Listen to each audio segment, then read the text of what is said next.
Shalom, saudaraku yang dikasihi oleh Tuhan. Senang sekali saya menjumpai Bapak Ibu Saudara hari ini. Kita akan merenungkan firman Tuhan yang diambil dari Injil Yohanes pasal 11 ayat 45 sampai ayat yang ke-57 berdasarkan Almanak Nas Gereja Kalimantan Evangelis. Yohanes pasal 11 ayat 45 sampai ayat yang ke-57 dengan judul Persepakatan untuk Membunuh Yesus. Silakan Bapak Ibu boleh membaca dari rumahnya masing-masing. Saudaraku yang dikasihi oleh Tuhan, setiap apa yang dilakukan oleh Yesus yang diceritakan kepada kita melewati Alkitab biasanya direspon melalui dua cara. Yang pertama, ada yang menjadi percaya dan beriman. Yang kedua, ada yang tidak percaya, melawan dan menyerang. Hari ini kepada kita diceritakan bagaimana peristiwa Yesus membangkitkan Lazarus pada saat itu.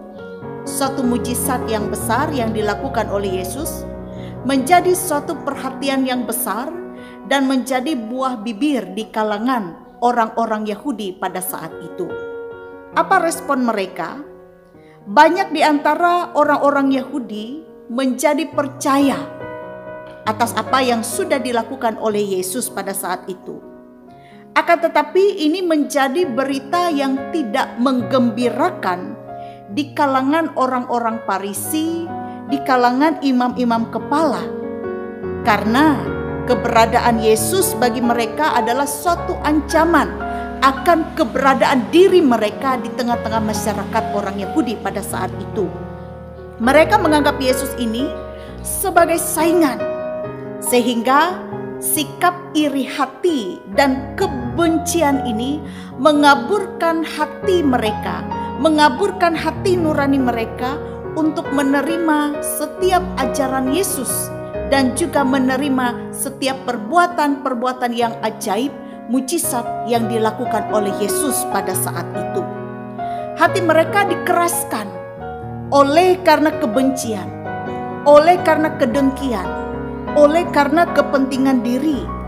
Meskipun mereka sudah sangat sering mendengar tentang Yesus, sudah mendengar apa yang dilakukan oleh Yesus, bahkan mereka sendiri pun menyaksikan perbuatan-perbuatan ajaib, mujizat yang dilakukan oleh Yesus pada saat itu.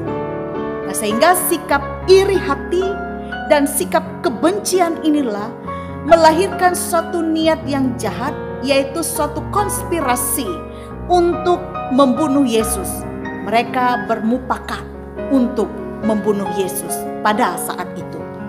Nah, saudara-saudara yang dikasihi dan diberkati oleh Tuhan kita Yesus Kristus, sesungguhnya apa yang diperlukan oleh manusia supaya ia percaya kepada Tuhan Yesus.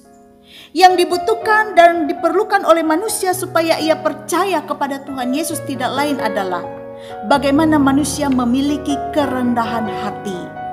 Bagaimana manusia dapat membuka diri, membuka hatinya untuk menerima ajaran-ajaran Yesus dan perbuatan-perbuatan yang ajaib yang dilakukan oleh Yesus.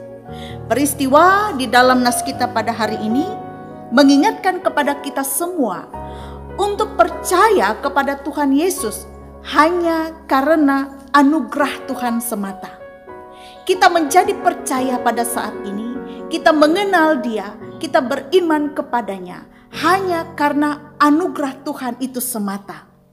Ia sanggup membukakan hati kita.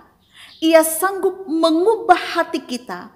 Ia sanggup melemahkan segala kekerasan hati kita untuk kita menerima anugerah keselamatan yang disediakan oleh Dia di dalam Yesus Kristus.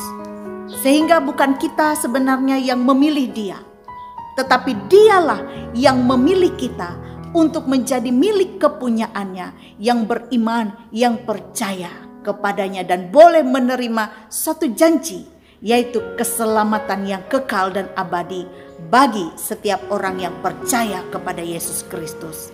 Saudara-saudara yang dikasihi dan diberkati oleh Tuhan, oleh sebab itu mari kita senantiasa mengucap syukur kepada Tuhan atas setiap karya perbuatan Tuhan yang ajaib dan istimewanya adalah karya keselamatan yang sudah diberikan oleh Tuhan Yesus Kristus kepada kita melewati pengorbanannya di atas kayu salib. Dan bersyukur itu juga perlu diiringi dengan cara hidup kita, yaitu kita boleh hidup di dalam kebenaran Tuhan. Sehingga ketika kita hidup di dalam kebenaran, kita pun juga boleh semakin mengenal Dia, mengenal Yesus secara pribadi dalam hidup kita, dan kita pun juga boleh bertumbuh di dalam Dia. Tuhan memberkati kita melewati firman-Nya. Amin.